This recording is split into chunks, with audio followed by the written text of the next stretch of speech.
The Malaysian states of Sabah and Sarawak are blessed with ecotourism gems. My adventure here is nothing short of wild. Come on! Ouch! Oh, that was my hip bone. Now we're going. What are the odds? Are there any snakes here? I experienced pristine rainforests. Oh, look. Ooh. Here, little guppy. Meet incredible wildlife and plunge deep into legendary worlds. It's so slippery here. I'm Denise Keller. Join me on my passage to Malaysia. This time, I'm going into the wild. I love this place.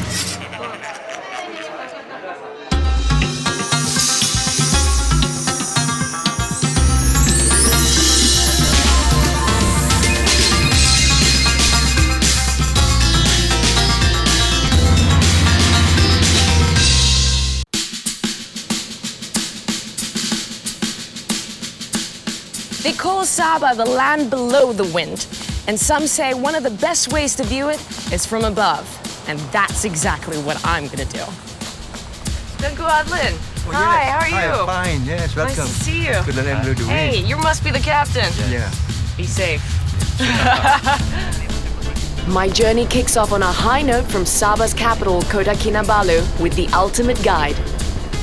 State Tourism Chairman Tengku Adlin is a former pilot turned eco-adventurer. He first fell in love with Sabah just like this, from the air.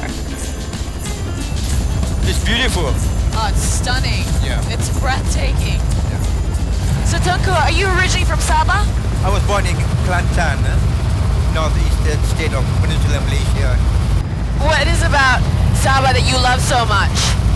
The legend, mysticism, jungle, romanticism of Borneo.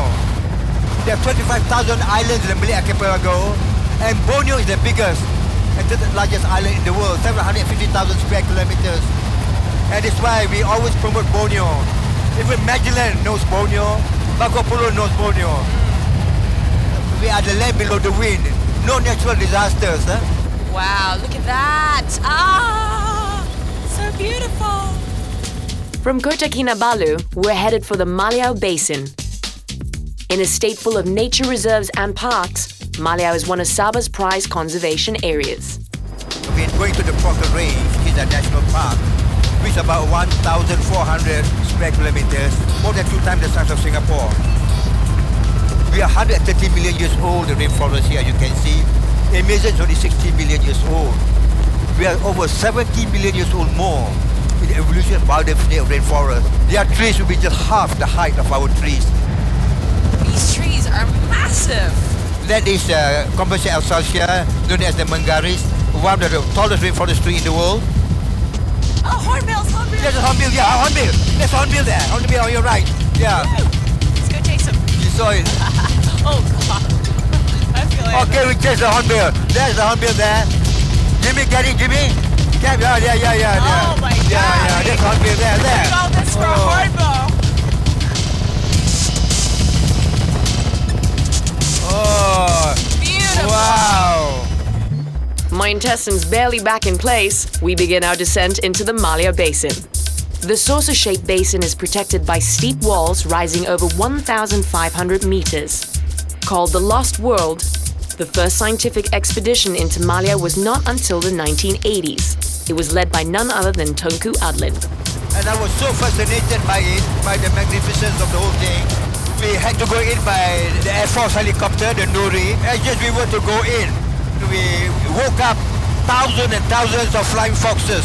The whole sky was covered with flying foxes. It was quite a spectacular introduction to Sabah Lost World, we call it, yeah. We are going to the basin now, following this river here. This is the entrance, huh? How low do we have to go to get into the basin? Is it... No, it's up to us. Oh, really? It's up to us. We're going very low, Tengku. We're so close. Yeah. The fall is coming up, the fall is coming up. Where is it? On your left. Oh, there it is. Oh my gosh! That is beautiful! This is the ultimate experience. I've never done anything like this before. The Maliau River up to the fall.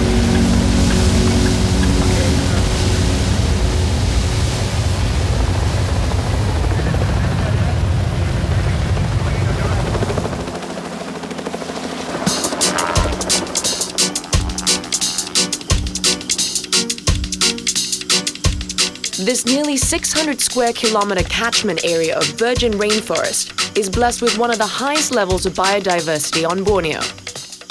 So you can see if you're in the virgin forest, you can see through. That's the beautiful of virgin forest. Unlike secondary forest, there you cannot see through, see.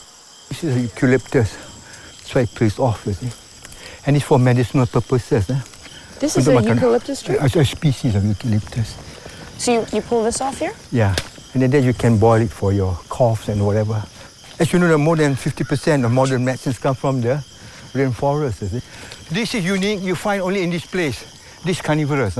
This is all the ants and the whatever, even small frogs that goes inside there. There are 12 kinds of forest vegetation here and thousands of plant species, including 9 different types of these freaky-looking pitcher plants. It's like a little shop of horror. Yeah. Pretty scary. Once you're in, done. Oh, look, food. There. That's how much water there is. See, this one's beautiful there. And it becomes smaller and smaller, you know. They're like teeny-weeny here later on, you know. Pocket. Because it's so isolated and shielded from human impact, Maliau is the ideal incubator of biodiversity. This remote weather station is perfectly placed to research pristine rainforest ecosystems. Well, when you talk about climate change, has it changed dramatically? Not in our part of the world, really, because we have so much of rainforest. Because Sabah will be under permanent forest estate and parks, 53% as already now. But if tree cover, monocrop otherwise, 75% is under tree cover. So this gives back oxygen to the world, so to speak. So this is the place to live then? This is the safest place on earth.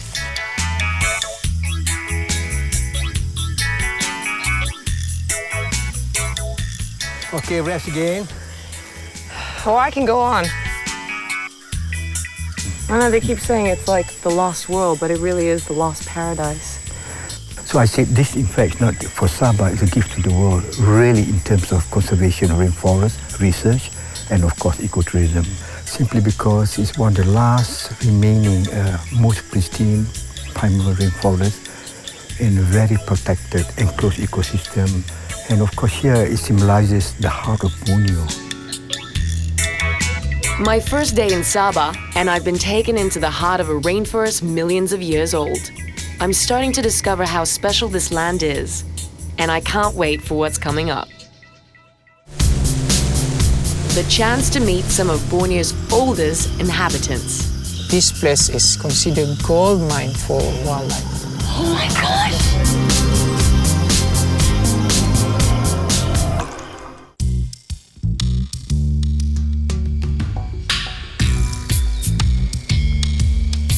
Sabah has long been called the land below the wind by seafarers in the region because it sits under the typhoon belt across the South China Sea. But it was author Agnes Keith who immortalized the name in her 1939 book. It captured readers from all over the world with her tales of her enchanting life among the people, the forests, and the wildlife of Borneo. Sandakan, on Sabah's east coast, remains the gateway to wildlife safaris around Sukau on the Kinabatangan River. The Kinabatangan is the second longest river in Malaysia. My guide Mincho says it's been a legendary waterway for centuries. Kinabatangan is actually Chinese is coming. The old days, there are lots of Chinese raids. The first Chinese existence is when the Admiral Cheng Ho actually already visited Kinabatangan before. C pronounced to be K. That's how it's ended up to be Chinese is coming. So these are the special bird's nests that everyone desires in the little bottles. The one that in commercial, it's more like 100% from the saliva, from the spit. But this one here, it's combinations of organic in the saliva. The one in the caves, it's made by edible nest swiftlet, and it costs in the market for 4,000 to 5,000 ringgit per kilo. All for bird spit? Bird spit, yes. We're lucky we experience it here. If we go inside the cave, be careful with bird poop. Everywhere. Million years of guano, the smells, you can smell it from outside, millions of cockroach. Yeah. So here it's more like optional. Still, it's a good experience. Today, the Kinabatangan has one of the highest concentrations of wildlife on Borneo. Its many tributaries open passages to amazing wildlife safari adventures.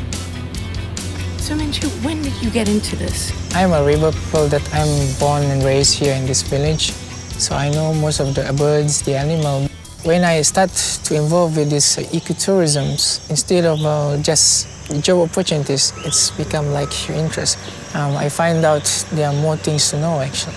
Even their behavior, even their pattern, even their movement, even their call they made, it's different. For example, proboscis monkey making a sound to calm down the female. Whoa. On the right side here, with the white thickish tail, is the dominant male. Actually, he's the only male in the group. And he has more vegan nose, white thickish tail, and the physical is much more bigger than the female because the male, it's more like 20 kilo. Female is 10 kilo only. Shh. Calm down. Go down the mountain. It's nothing happening. One more unique things happen with this proboscis monkey. They can do almost 24-hour erections. Say what? Almost 24-hour erections just to show the female, I'm your man. What a stud. Yeah. When it's time to mating, sometimes it's only lasts a minute because the other female will pull his leg because of jealousy. Wham bam, thank you, ma'am.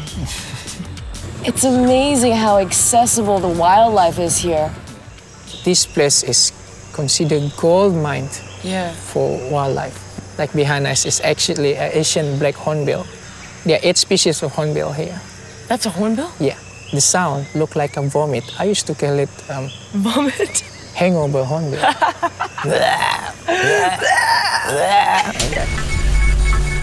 As well as an incredible variety of wildlife, the Kinabatangan Plains is a sanctuary for species unique to Borneo. Local guides like Mincho also work on conservation projects designed to monitor and protect animals roaming freely in the area.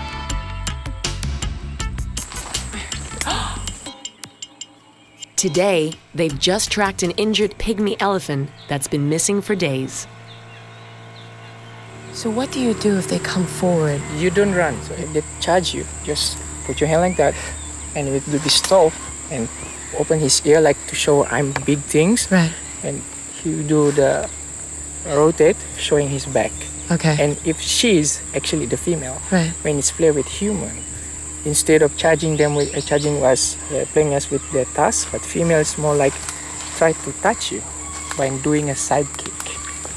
Really? It's slow but can be painful. So the best is just like this and just do some martial arts.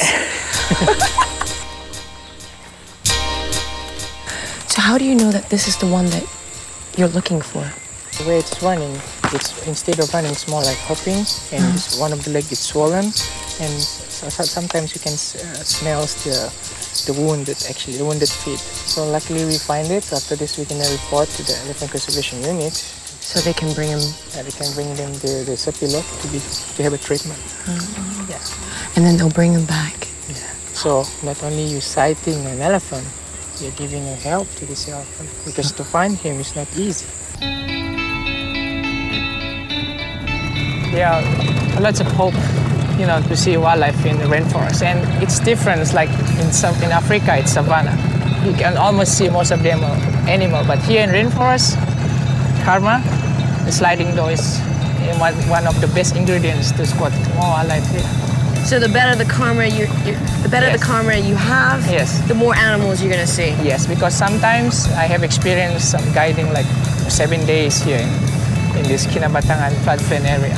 But we end up like only 3 species of hornbills like that. But I have some guests that I already guiding them for 2 days, 1 night. We can see 6 species of hornbill. Do you actually tell them that they've got bad karma? No. You keep that to yourself? Yes. Yes. I like that theory. I'm about to find out that I must have done something right in a previous life. No, really? Can you see them? Yes. This is karma. This is karma. This is karma. See over there? Hanging around? Oh my That's your gosh! first wild orangutan. I've never seen wild orangutans.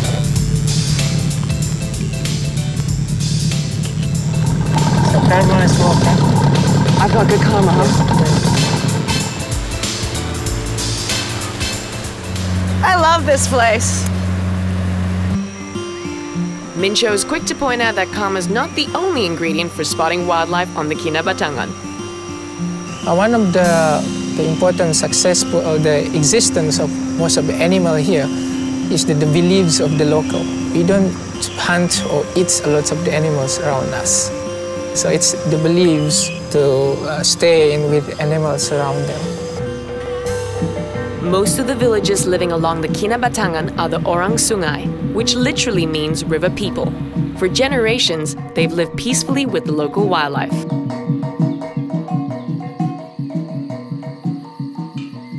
As darkness descends, I discover more about the close bond they share with the animals around them.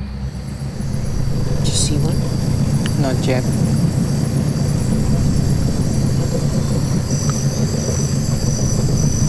What do you see?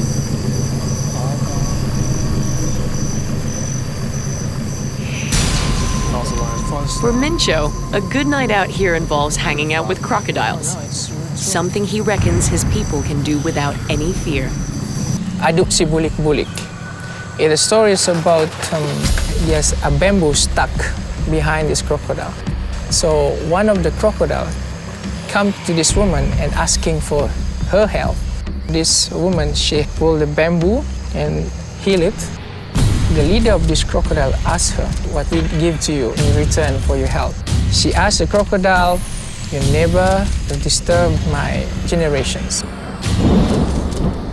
But luckily until now, we don't have any cases, especially around Sukau village. People get attacked or killed by crocodile.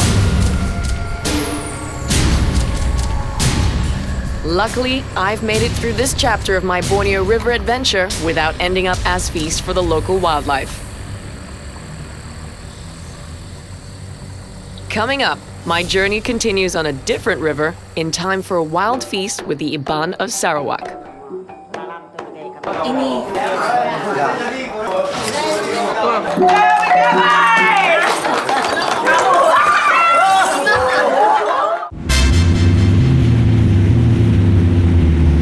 In Sarawak, the rivers are still the highways. This is the mightiest of them all, the Rajang. It starts in the South China Sea and goes all the way into the heart of Borneo, and it's spectacular. I'm heading up the longest river in Malaysia in the biggest state in the country, Sarawak, land of the Hornbills. Oh, this is heaven! Kapit is the last major town and river trading port on the Rajang. I arrive at one of the busiest times of the year with everyone getting ready for the annual Gawai Dayak Rice Harvest Festival.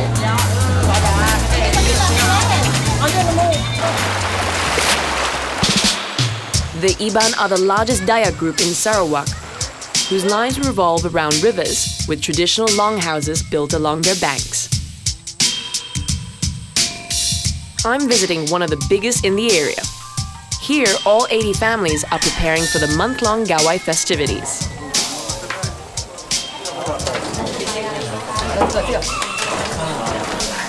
They're setting up their house ceremony, so there's a little bit of pre-production going on here.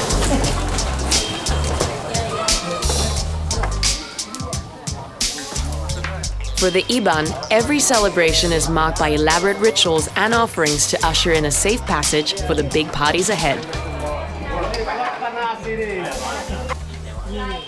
Many of these customs have their roots in old animist belief systems, harking back to a time when warfare and headhunting were rife among the tribes. Tuan rumah, ini saya. Ya, ini potong kepala. Ya. And this here is hair? Yeah. Human hair? Ya. Oh, that's pretty scary there. Can you pull it out? Whoa. But no more, yeah? No more? Ya. No more. Peace. come in peace. Yeah? Can I see? Ambil pala.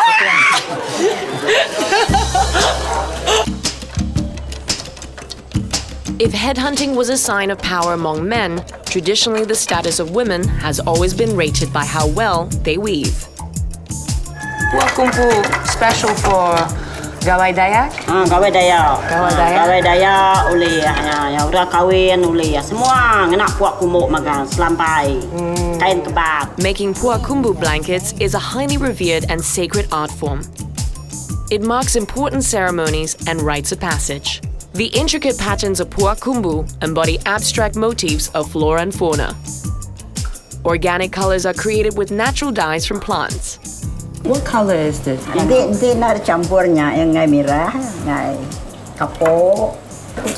Oh, you hammer it, okay. And this here? Yang kerbai. Is this green color? No. Sama, same Sama color. tu. Sama color. Ngena tau. Daun tau. Mấy ai đây mấy ai mình đi đi ăn tại siêu cái đồ lang đây là cái đồ lang tại đây nè suốt to suốt tám ai à luôn mình sẽ tổ này tổ. Oh, so it becomes this color. This color. I'm ready for my masterclass with Puak Kumbu Supremo, Jumang.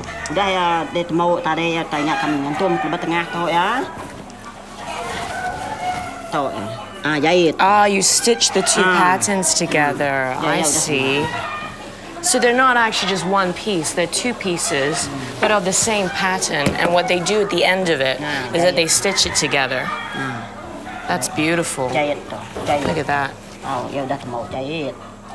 You can't really see the stitch from afar, but I mean, if you look up close, you see, there's small stitches. And it's all hand done. Hard workers.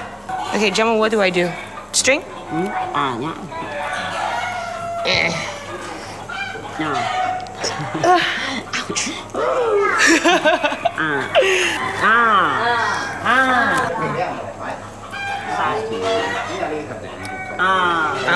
Ouch. So you do a loop? Panjang. Okay. Quack. Okay, I know quack. Quack. The difficult thing